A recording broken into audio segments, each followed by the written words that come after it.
என்னங்க ஆச்சு? நான் உங்கள ரொம்ப நம்பினேன். ஆனா இப்படி பண்ணிட்டாங்களே! நான் எவ்ளோ நம்பி நெறைய விஷயத்த சொன்னேன். ஆனா இப்படி பண்ணிட்டாங்களேன்னு ஒரு ஏமாற்ற நிலைமையில இருக்கீங்களா? உங்களுக்கு தான் இந்த வசனம். மீகா 7ஆம் அதிகாரம் 5ஆம் வசனம் இப்படி சொல்லுகிறது.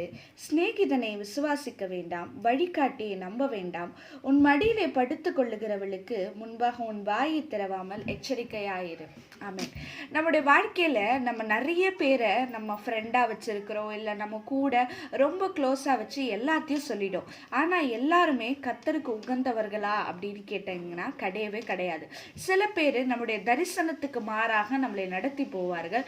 சில பேர் நம்ம மேல வஞ்சனையா இருப்பாங்க.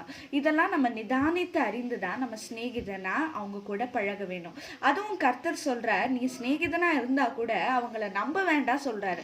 நம்ம யாரு மேலேயும் அதிக நம்பிக்கையோ இல்ல அவங்க தான் எனக்கு எல்லாம் அவங்க கிட்ட சொன்னா போதும் அப்படின்ற நிலைமைக்கு நம்ம இருக்கக்கூடாது. நமக்கு எப்பவுமே ஃபர்ஸ்ட் ப்ரையாரிட்டி இயேசுவா தான் இருக்கணும். இயேசுவை தான் நம்ம முதலாவது நம்ப வேண்டும். எந்த காரியத்திலையும் அவரை தான் நம்ம சார்ந்து இருக்க வேண்டும். என்ன சொல்லணும்னாலும் நம்ம அவர்கிட்ட தான் முதலாவது சொல்ல வேண்டும். ஒருவேளை அப்படிப்பட்ட ஏமாற்ற நிலைக்கு தள்ளப்பட்டிருப்பீர்களானால் இன்னைக்கு உங்களுடைய வழியை திருப்புங்க. கர்த்தருக்கு நேராக உங்க வழியை திருப்புங்க. இனிமேட்டு அவர் உங்களுக்கு ஒரு நல்ல சிநேகிதனா இருப்பார். எல்லாரும் நம்பி என்னை ஏமாத்திட்டாங்க நிலைமையில இருக்கிறீங்கன்னா கர்த்தரை நம்பி வாங்க. அவர் எப்பொழுதுமே ஏமாத்த மாட்டார். அவர்கிட்ட நீங்க ஒரு சீக்ரெட் சொன்னீங்கன்னா அது எப்பவுமே சீக்ரெட்டா தான் இருக்கும். யாருக்குமே அவர் சொல்ல மாட்டார். இப்படிப்பட்ட ஒரு ஃப்ரெண்டை உங்களுக்கு நான் ரெக்கமெண்ட் பண்றேன்.